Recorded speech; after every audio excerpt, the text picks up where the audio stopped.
mag-aadobo ako ng aking sitaw today. Mga salitang mekos-mekos, pati ako nagagaya na rin sa mekos-mekos na yan. Ano ba yan? Bakit kasi may mekos-mekos na nalalaman?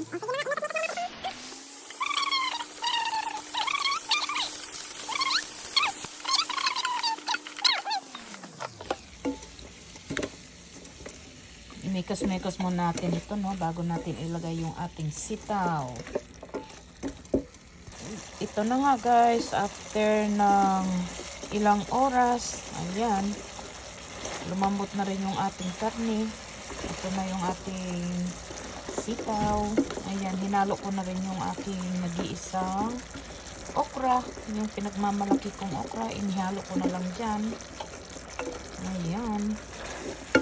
Ayan nga, katulad ng sinabi ko, yung mekos